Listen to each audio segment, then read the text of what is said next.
Laurie Huston's News for the Heart is dedicated to helping you give a voice to your own soul. Our hearts have the power to free us from pain and the struggles that keep us from awakening to our true essence. Join Laurie now as we delve into our heart and soul to find the path that will open us to the possibilities and lead us to the life we love to live. And good afternoon. This is News for the Heart. And today I have a really good friend and awesome co-host, Tracy McBurney, with me. We are going to talk a little bit about the anchoring of allowing, accepting, and receiving. And we're going to look at the sabotaging beliefs that we hold and to create maybe a higher vibration so that doesn't affect us so much. But welcome, Tracy. Okay, I was waiting for it. I was going, come on, that's not a great intro if I don't get the laugh. I'm here for the laugh. That's it. I'm here for the laugh. That's it. I'm here for the laugh. It cheers up my heart. And I thought, oh my goodness, is she going to do this whole intro and there's no laugh? Are you kidding me? And here it is. So this is good. So I'm so happy to be here with you and the laugh and the smile and all of that good stuff. Yeah, I love the laugh. I have told you. I think you should make billions from that laugh and Disney should take it and own it. Oops, I snorted. And you should investigate that truly. This could be where your fortune lies, actually. Okay. You've told me that. I really should trust you.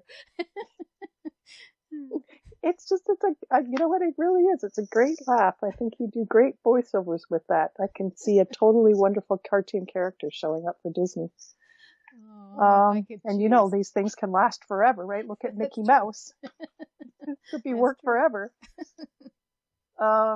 Okay. So this is kind of where I wanted to be. I really like this concept of higher vibration, like really, a greater connection to our spirit and a greater connection to that spirit within ourself. And spirit within ourself really thrives in higher vibration thinking and being. And these sabotaging beliefs that can be deeply rooted things for us, there isn't a spirit presence there. It's not where spirit lives. It's not where spirit within us thrives. So then maybe some people listening would go, well, how do I know if that's going on with me? Like, how do I know I might have one of those deeply rooted sabotaging beliefs or programs and it could just be, you know, that whole concept of, you know, oh man, I thought I cleared that. Didn't I clear that? I've been working at clearing that for the last year and a half. That's coming round again.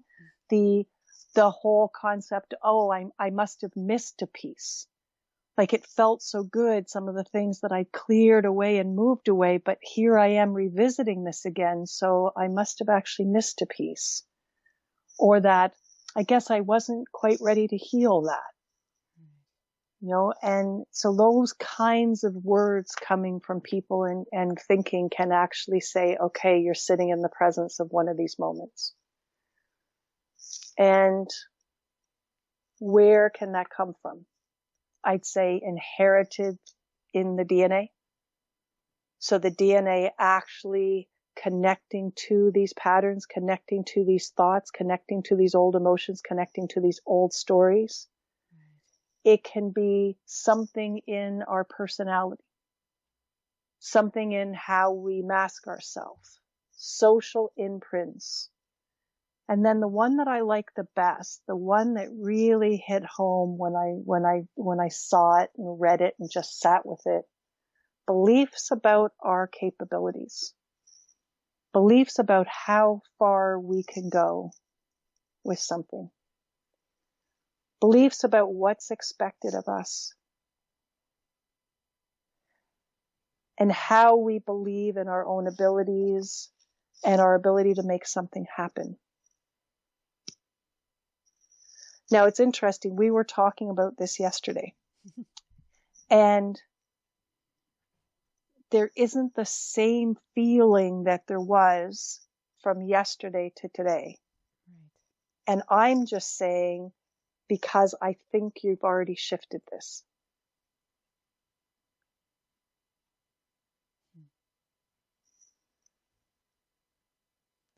So the heart, our heart-to-heart connection isn't grabbing onto that. There isn't just something heart-to-heart that's going, yeah, yeah. So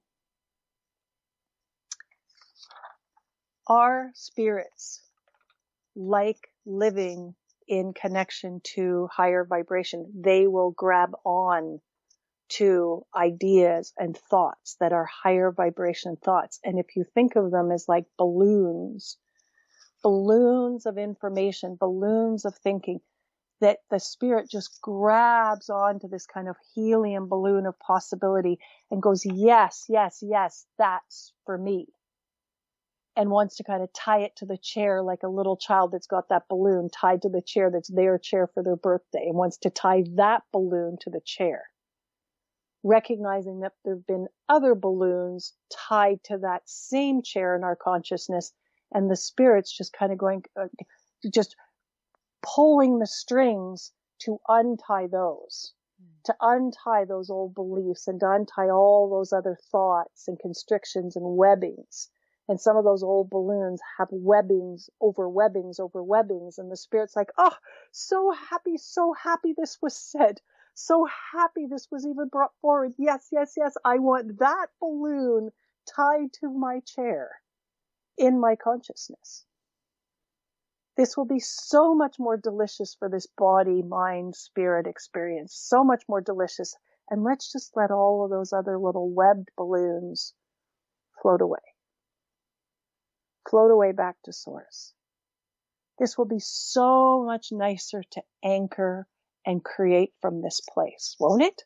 Won't it just be so much nicer, so much more delicious to anchor from this place, which basically is the spirit of us going, I can be so much more present in this body, on this earth, if we just pull in this balloon and this thinking. I can be so much more here. So much more here. There'll be so much more joy in your life. There'll be so much more expansion, so many more colors. Won't that be wonderful? Let's just tie this one down. And like the spirit's just going, let's just do that. Let's just do that. This is just a precious, delicious way of thinking, isn't it? Yeah. But it's almost like the spirit's also kind of saying to us, do you care? Do you care whether I'm here or whether I'm not here? Do you care whether you're connected to me within you or not? And so how might we get a glimpse of the concept that we're not necessarily so connected? We're not necessarily living with spirit so embodied within us. Life isn't joyful. Life isn't playful. There isn't a lot of fun in it. Life has become really serious. Maybe life has become pretty depressing. There just isn't a lot of joy. There isn't a lot of paint colors that we're painting with. I was watching a remembrance of what's the play? Come Away? Is it Come Away? The Gander, Nova Scotia. Come From Away is the title of that play. I was watching a documentary of that the other day on television. And oh my God, these people, the difficulty, the challenge of all of the stuff that they negotiate on any particular day. And they still seem to find a way to have fun. They still seem to find a way to find joy. They've got music connected into their world. They've got, and there's just a lightness to these people. And yet there's so much adversity in their world. And they figured out a way to anchor spirit in all that adversity, tie those balloons down that are kind of more higher frequency balloons, and they live from that place. And you so saw that in that movie, you so saw that in that play. And you felt so good when you left that play. You know, you just didn't feel necessarily good about Canada. Like maybe you felt good about Canada. Like, wow, we did that. Those people are Canadian. They're with us. But I think it was bigger than that. You just felt this connection to their capacity to maintain in relationship with adversity a level of connectedness to spirit and to lightness and to joy and to still figuring out how to have some fun. And I think that's what we're struggling with right now. I do. I do. I honestly do. And so to me, it's almost like, so could we just bring in some of that? Could we just get Gander, Nova Scotia and those people and the essence of those people to remind us or show us or help us to know that potential within us? And so, yeah, so to me, it's just like, that's what I want. And so to have that means, what are the sabotaging beliefs, whether they're rooted in generational stuff, wherever they're rooted, it's like, am I willing to allow for new balloons of consciousness, new ideas to be the foundation tied to my chair? Am I open to allowing that to happen? And am I going to make space for that? I like when I'm teaching in an energy medicine class, I like to kind of do something visual in the sense that we have these big, long tables in this class. And I'll literally say to the class, this big, long table in the classroom that's right in front of me that has no students at all at it. Just think of this big, long table as your unconscious mind. Just think of it as that. And it's an ever expanding portion of your mind. Your conscious mind is quite a bit smaller. So if your unconscious mind is ever expanding, then what we want to do is bring that balloon of that idea, that statement, that idea, we want to bring it down and make space in this unconscious mind that is ever expanding. So we can anchor it in there because we're making a decision to do that. And then what I'll do is I'll put a waste paper basket on top of that big long table.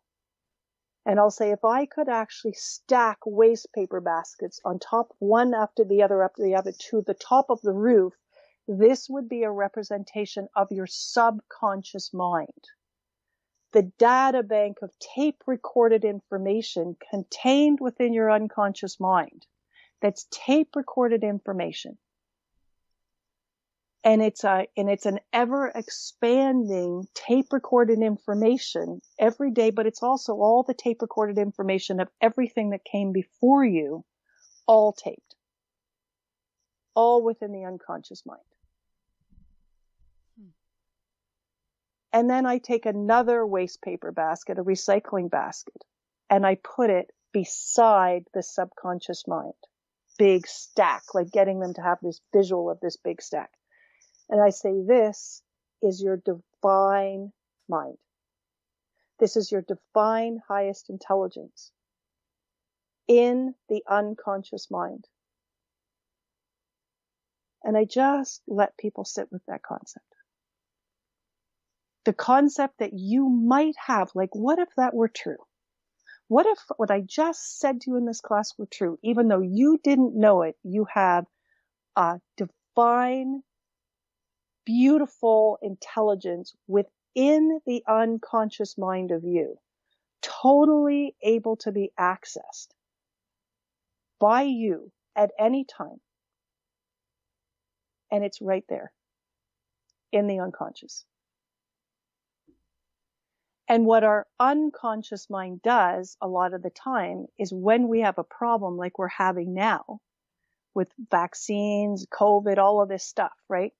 What happens now is our unconscious mind, when we get triggered by things, is going to madly start to go into the subconscious mind tape recording system that's all the way up into the sky, looking for the best solution to the problem. And the solution might come from something that's sitting from 300 years ago in the subconscious mind tape recorders. It goes back into our past to find the best solution that it can find, the best help that it can find, and then it starts to bring that forward. And I'm saying to the students, hey, what the problem is that our unconscious mind may not be so consciously aware of this divine highest intelligence option within us. So what if we started to form a new habit where we are wanting, by intention, we are wanting our unconscious mind to stop looking in the tape recorders of what has happened in the past, to stop going there first, and to go directly to our divine intelligence within us. Get information from there. And if that divine intelligence wants to go into the subconscious mind data banks to find some solution that is the best solution, let it come from that place.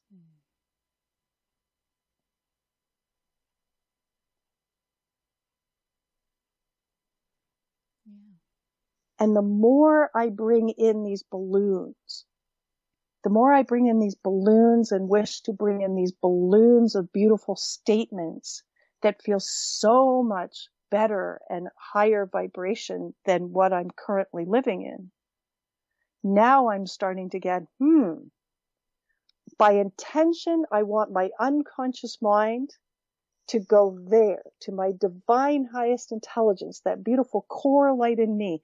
And I also want to start bringing in these beautiful balloons of higher vibration thinking.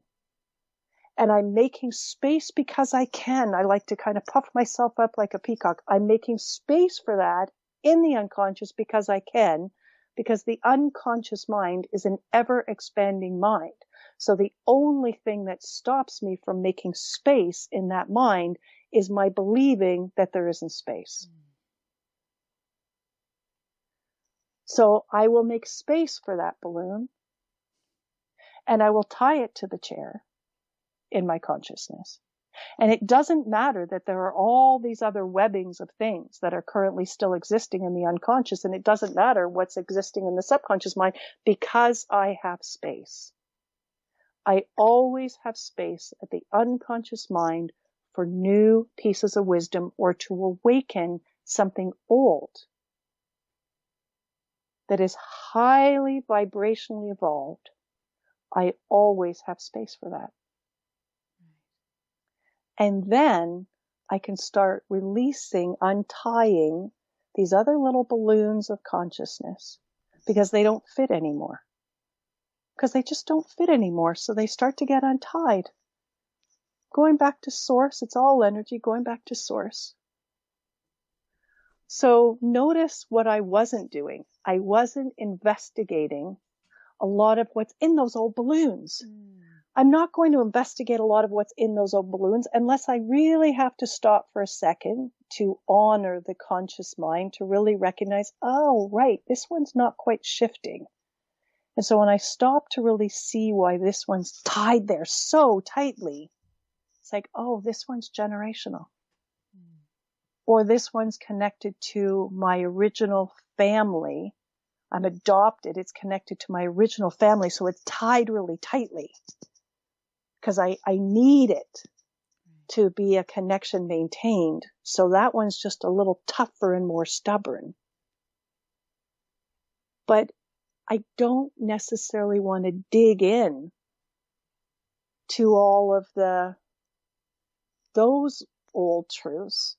I want to just bring in these beautiful high vibrational thinkings that will really serve, and then just allow these other things to start moving away because they don't fit anymore. They're not a match to that. And they're not a match to my living in an embodied way with my spirit and the light of my soul. And that's what I want. And that's what I want. I want now to bring my spirit in connection to the light of my soul more fully into this body. This beautiful body, because I can. And because it's time. It's time now. And it's safe now. It's safe now for me to do this. And I think what happens is, because I think you've already mentioned it, but I'm just going to repeat it. I mean, I think what happens is we focus so much on the problems and so much on the things that are sticking that we forget about all the magic and all the beauty that also is there. Like, we forget about it. We don't pay attention to all of the joy and the beauty and what we're grateful for, and we just kind of get stuck in the pain or in the fear or in those balloons that seem to be duller. Yeah. So to me, I like these words. These words are not just words, they're power. I like the three of them together. Allow, accept, receive. Allow, accept, receive. I'm allowing a higher level of thinking to come into my awareness, which means I'm allowing a balloon to start to form that is a higher vibration energy than where I currently am sitting. I'm allowing for that so that I can anchor. I'm allowing myself to accept that as a possibility, to accept that there is a higher way of thinking, a higher way of being. And one of the things, and you're exactly right, one of the things that can take us there is gratitude. So if we're really in a yucky place and we really can't even make the shift that I'm talking about to even pretend to do this exercise, one of the things that can help us out is gratitude. And then somebody might say, gratitude? How can gratitude? I'm in such a messy place. Gratitude, thankful for what? I've lost my job. My everything's destroyed. I have no money, whatever. Gratitude for what? And when I see somebody in that place, I can totally have compassion for where they are. But I say gratitude is still a really good way to start coming out of this mess and to start being allowing yourself to remember something that says connection and connectedness and help and support and bigger help and support. And I'll start, and I know in my own life when it's become that challenging, the thing that has been very helpful, I will go to my kitchen sink and I'll start to turn on the water. Like really, not a lot of water but it's still wasteful water. But to me, it's not wasteful water because I'm staring at the water and I'm grateful for the water and I'm grateful for the clean water. And whether it has chlorine in it, whether it doesn't have chlorine in it, what microbes it might still have in it, it's clean water. It's not water that I had to walk 5 miles to get to a dirty well to bring home dirty water. It's clean water. I didn't have to carry it in from the car. I didn't have to, it's just, and so I'm just sitting there grateful to the faucet, grateful to the sink, grateful to the water. And if that doesn't do it, again, I turn to the water element. I turn to the water and I go to the toilet. And I go to the toilet in the kitchen. Well, it's in the bathroom. It's off the kitchen. And I just flush the toilet. And I watch the water swirl down the toilet. The clean water swirl down the toilet. And I'm just grateful for the fact that I don't have to go to the outhouses of the past when I was at camp that I hated. that that I don't have that kind of a toilet in my house, that I don't have an outhouse in my backyard, that I actually have a toilet. I don't have a hole in the ground. And I just start there. And by the time those two things have happened, now I can start to think of some other things that I'm grateful for. And then I can think of a few other things that I'm grateful for. And it just starts to get a pattern. And then it starts to shift something. And it starts to open the heart, and it starts to just bring in something a little different. So then I thought, well, we're here. I thought, why not look at some of these higher vibrational thinking patterns that people might actually be struggling with the way I was, and see if we can make a few shifts for some people while they're listening to this call. Awesome. Yeah, so I thought the first one, and I like the word safe, because I think a lot of the time these foundational good higher vibration patterns, until we really get some of the older ones dealt with, I think the word safe plays an important role here. Definitely. So one of the higher vibration statements, it's safe for me to move forward. And what does moving forward mean? It means moving away, moving steps ahead of where I am now. So whatever that would mean to somebody, it's moving out of the place that I am now and forward. Not backward, forward. Steps forward. Forward in consciousness, which means a more elevated level of consciousness. It's safe for me to move forward. It's safe for others for me to move forward. Because sometimes the thing that's hooking us is our concern for others. Yes. A feeling of, well, I have to stay here, stuck here, because I am the voice for others. Or I am the one that's strong enough to stick up for the rest of these people. And so I'm sticking here because they need. So it's safe for others for me to move forward. The concept of I'm not the only support that's there. The concept that maybe these people that I might be trying to be that voice to might actually have that voice within them if I just stop taking up the space. It's good for me to move forward. It's good for me to move forward. And we're breathing that in. It's a balloon. It's a balloon, and we're bringing that down to tie it to the chair of our consciousness. It's good for me to move forward. It's good for others for me to move forward. In other words, my moving forward is a good thing. It's a supporting thing, not just for me, but for everybody else. It is a good choice. And we're just breathing that in. And we have a willingness now. Remember the allowing, accepting, receiving. We have a willingness now that if there are other thoughts, other ideas, other sabotaging moments, stubbornness, energy, if any of that is sitting there and it's divinely, beautifully now able to leave, we're just allowing for those balloons and the strings of those balloons to be untied. So that way of thinking, that way of seeing, that way of hearing, because all 5 of our perceptions can be mucked around with and are always being played with by everything that we think. So we're just allowing for almost a cleansing and clearing of our perceptions, our senses. Any of all the 5 senses, that they would be now cleansed and cleared some because of what we're doing. It's just allowing for that.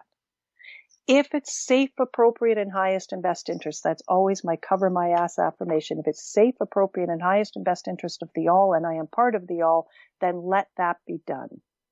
Because I never wish to do harm to myself or another. And then I love this one. I own my own power.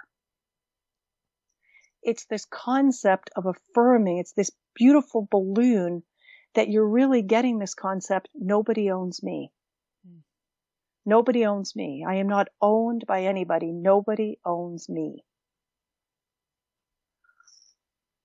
I own my own power. And it's safe for me to stand in my own power.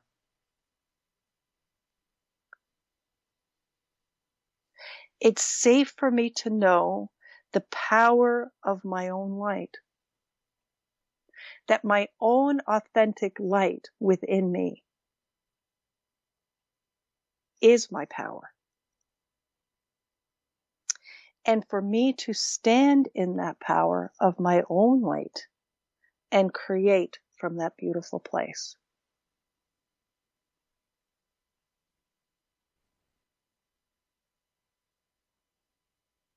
It is safe for others. It is safe for others for me to own my own power and to stand in that power. And it's safe for others for me to stand in that power that is my power, and that power is my own light. And to know that power and to create from that power that is my own light from that powerful place within me. It's good for others. It's good for me and it's good for others. For me to create this way. For me to own my own power, stand in that power, feel safe in that power and the acceptance that my true power is that light within me.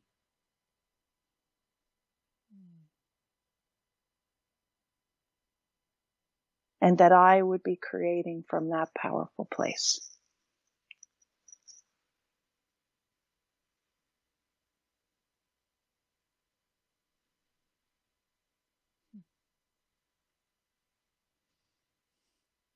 Powerful. It is, right? Yeah, very. And so we brought those balloons down and we made space for them because we can. Because we cleared that up. The unconscious mind is an ever expanding mind and there is space for everything that we can think. We can anchor in anything and all possibilities. But I want to anchor in the balloons. I want to anchor in the balloons of possibilities that are right in alignment with the spirit of me, that are right in alignment with the soul of light of me, that are right in alignment with that divine intelligence aspect of me. In other words, if the world is my oyster, is the world really my oyster? Is what I ask of myself, is it really my oyster? Maybe not.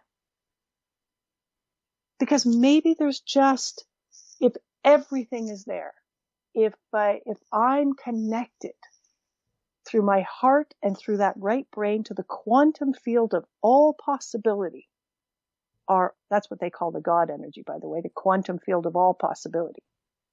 So through that divine intelligence of me in my unconscious mind, that's the access way to all knowledge and divine possibility. But is all of that divine possibility right for me? Is it all right for me? I don't think so.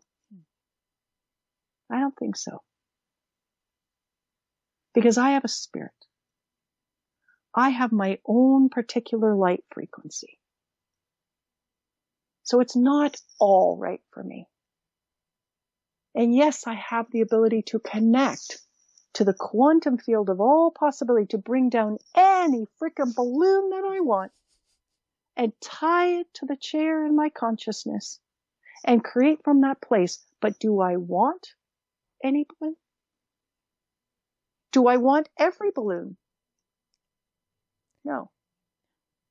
I want very particular balloons. I want ones that are so deliciously connected to the light of me, to the spirit of me, to the essence of me. I want those balloons chosen.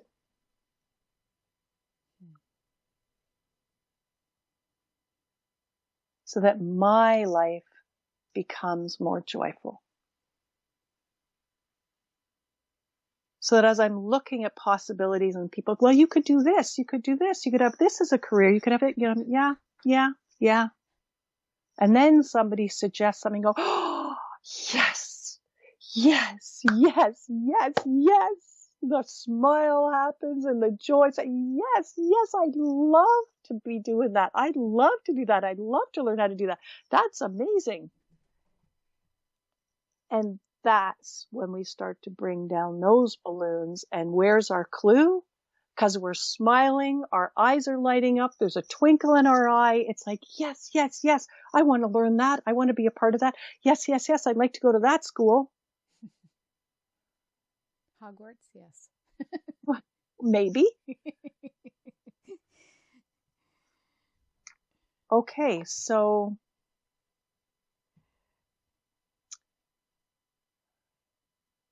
then I was looking at inheritance.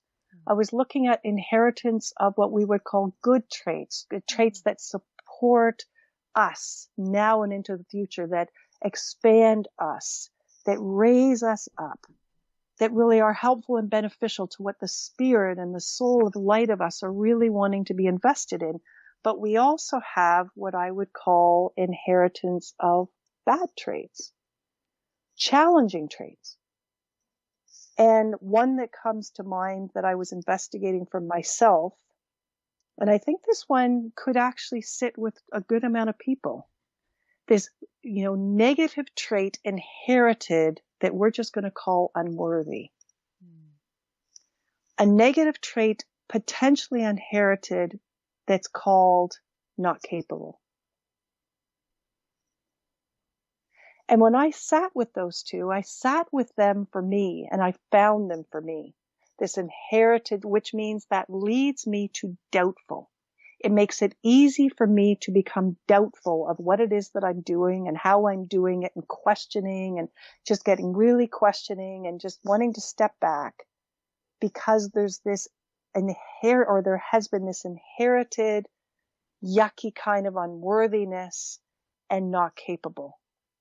And when I sat in it for myself, and I really just I saw a picture of my grandfather, and I didn't know him very well. And I'm not going to get into why I didn't know him very well, but it was on my mother's side of the family. And when I sat there and I saw the picture of him, I then was able to expand it, not just from unworthy and not capable, but I was able to expand it to lacking discipline. A questioning of my capacity to maintain discipline. And then as I sat with him in his face and just, connecting to him, it then came the words corrupted willpower. And it just felt like something, and I didn't know what it was, but something had contaminated or corrupted that willpower. And I didn't know where that came from, but it connected to him. And so it was interesting to recognize he must have had discipline in certain areas. He was a lawyer and a very well-respected lawyer. So he must have had discipline to learn a bunch of things and memorize a bunch of things and be able to stand up in courts and show up on time for things and blah, blah, blah, blah, blah. But there also was this lacking in discipline because he was an addict. He was an alcoholic. So there was this, yes, I'm disciplined in this work environment, and yes, maybe I have willpower in a certain work environment, but it all goes to crap as soon as alcohol comes into the fray. And so there was this addictive trait, not necessarily of alcoholism. When I really looked at it, it was an addictive trait of sugar sensitivity.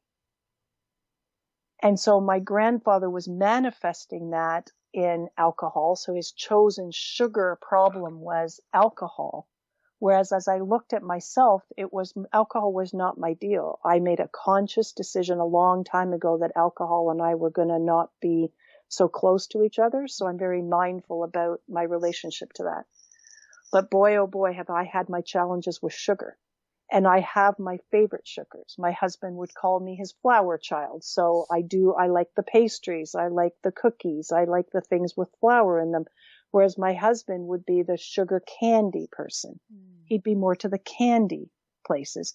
And it's funny, people like Doreen Virtue have really looked at this in her book, what was her book, Constant Cravings. There's a whole back of her book that looks at why people are grabbing onto things from an emotional level, specific things. And she's got some really cool intuitive things to say about that. So there I was saying, okay, so this is coming in from the corridors of my grandfather, and it's inherited sabotaging belief systems that I don't even know what all the belief systems are. But it was like, once I have this awareness, it's like, do I have to connect to my mother's family like this? Is this suffering and hardship that needs to continue to be with my choice to continue to want to align with her tribe? Is this the price that I pay for wanting that close relationship with my mother and for wanting to maintain connection to that tribe? Of course, as soon as you sit with this stuff, then the next piece is I'm allowing myself to leave the door open. I'm allowing myself to leave the door open to that divine essence, that divine intelligence of me at the unconscious level, seeping into that, delivering to me new truths here, delivering to me new information, delivering to me new ways. Like, what if there were better ways for me to maintain connection to my mother's tribe than this? What happens if there are beautiful talents and gifts that I don't even know are in the DNA of me, that I have not even awakened, that connect into my mother's lineage, connect maybe even to my grandfather's lineage that he never awakened within himself, that I could now awaken if it was highest and best to the all, that I could now allow for these to be awakened so that I could literally know more of myself, elevate myself to a new higher level. I could self-realize something bigger and more for myself, maintain that beautiful connection with my mother's side of the family, not suffer in these ways, just really allow for a real renegotiation of this whole relationship with sugar. And yes, I'm allowing for that. I'm accepting a new way. I'm receiving in new balloons that I can tie to my chair. Because the one thing that I am unwilling to do is sever connection to my mother's side of the family. That isn't smart. I don't want that at all. I don't want that at all. I just want to know more. I want to know more. I want to know more about what this family has to offer. I want to know more about what I have to offer. I want to have more.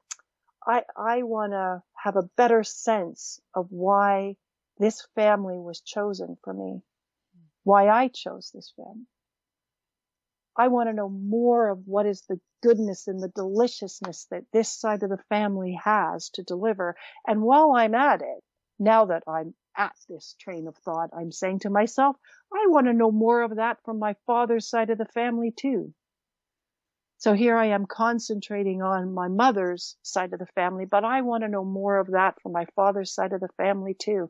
I am fully and absolutely on a roll now. I am absolutely on a roll to bring down new balloons, to awaken things in the DNA that connect into my father's side of the family, that connect to talents and gifts and wonderful packages of information that would be highest and best for me. And I have an absolute willingness to release those things that I've carried forward in my father's side of the family that are not serving me. I am getting choosy about inheritance. I am getting choosy about what I'm bringing in as inheritance and what I'm saying, thank you, I'm not interested. That's actually not good for me. And it's actually not good for us. It's actually not good for us as human consciousness, just as it's not good for me. And if I came here to elevate the human consciousness, then I'm going to do that. I'm going to do that. I'm going to do this for me, and I'm going to do this for the humans. Us. All of us.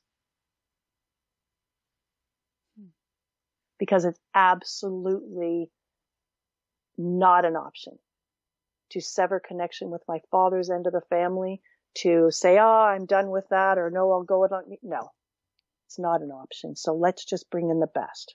Let's just bring in the best of all of the generations of the past. Let's just awaken in my DNA the very best of the packages that are contained there, that I can make use of now, that I can know of now. And let's do it all in highest and best timing so I don't overwhelm myself, because I have had a pattern of overwhelming myself in the past, and I'm learning from that. So, thank you, thank you, thank you to all of it. Yeah. Doesn't that feel good? It so does. My spirit loves what I've just done. Right? Like, it's tying down balloons, and it's just like, it's just good. It's all higher vibration thinking and thoughts. Can you bring in that story of the book that you read of Neil Donald Walsh, just because it's a lovely story to... Okay. Right? Well, okay. So we were talking yesterday about this, and Neil Donald Walsh's children's book, The Little Soul in the Sun. And I love that book for the message that it actually brings to us, that helps us to not be in a place of judgment around somebody that has hurt us, bit us, smited us in the past. And so basically, to put that book in a tiny nutshell, and I think everybody should buy that book. I think it should be in his library, and I think it's a wonderful thing to go back to and read, and the pictures are lovely. What he's saying in that book, here's this soul that wants to know forgiveness. And there is no forgiveness in the heavens. I mean, in the heavens, it's just everything is as everything. There's just no forgiveness in the heavens. And everybody there gets it. So this soul really wants to understand forgiveness, really wants to experience this thing called forgiveness, and goes to God in the story. And God says, well, you're going to need another soul to help you with this. And so the soul goes off and gets the permission, and then goes off to go find that soul, finds the soul, and the soul that is willing to do this, which means willing to darken itself, willing to slow down its vibrational frequency, willing to do all of this so that this soul could know forgiveness. And the soul that wants to have this experience looks at the other soul and says, well, I don't understand why you would actually be willing to do this. I mean, I'm grateful that you're willing to do this, but I don't understand why. Because you're going to get dark. You're going to get dark. You're going to slow down your vibration. There's going to be suffering that's happening for you. And I don't understand why you'd want to do that. And the soul responds by saying, because I love you. Because I love you, and because you want to know this and you want to experience this. So then before all of this happens, and please know that the soul that is going to be the soul that is going to be forgiven is going to have to go first. Because it's going to have to go down, get itself dark, get itself slow vibration and all of that stuff. So it's got to go first. And that soul says to the soul that wants to understand forgiveness, says, the only thing that concerns me here is that I'm going to be getting myself so darkened and my vibration so slow, and I'm going to forget who I am. And if at the time that we meet, and if at the time where I do something to harm you, hurt you, smite you, you look into my eyes and you can't see me, and you're not remembering because I will have forgotten, then we're going to have to find another soul that's going to help us both to remember. And it feels like that is relevant to this time. Big time. It really is. And we were having a discussion that took us down a vaccine corridor, took us down some of that stuff, which is how we ended up in this yesterday in our discussion. So I do want to make it relevant to this time in kind of a bigger way. Here's my thought. There are people that are starting to think, that there may be this group of people that it's a small group, and somehow this small group is creating a lot of harm here with regard to how everything is falling in our consciousness around vaccines and this coronavirus and yada, yada, yada. And as I sit with that concept, if in fact that were true, as I sit there with it, I think, wow, these people, what some people have called psychopaths, their minds are infected. If in fact there's any truth to that, their minds are infected. And I don't have a desire to judge that. I have a desire to pray to that, to wish for healing to that, to not be one of the souls here that is forgetting or not remembering that they might have come first. That they might have come first and agreed to get very dark. To get very dark and very taken over. To play a role for us that we needed played.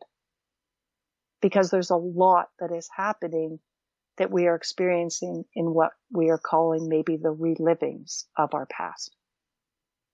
That are echoing some really dark times in our previous past, like really dark times that might go back to World War II and gas chambers and yada, yada, yada. And so what if that were true? So that's how we got into this yesterday. What if that were true?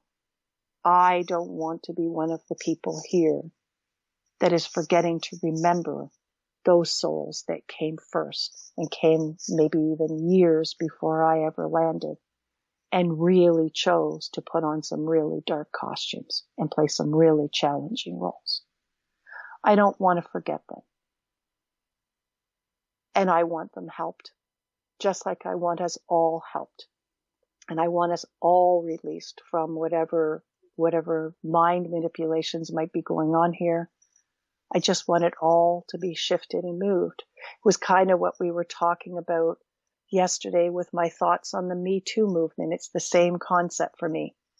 It's like I couldn't go down the road with the women when all of this first started to spike up because there was too much judgment.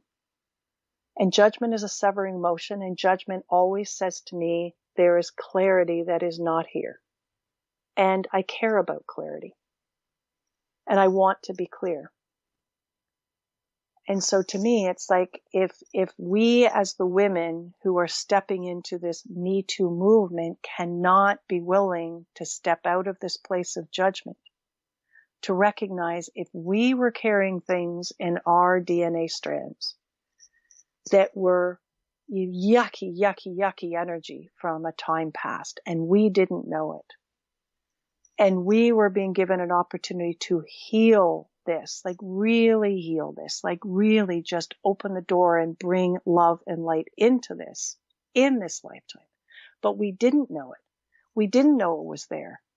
Then one of the ways that we do start to recognize that stuff is there, still contained within us, is we start to create those same relivings of those events.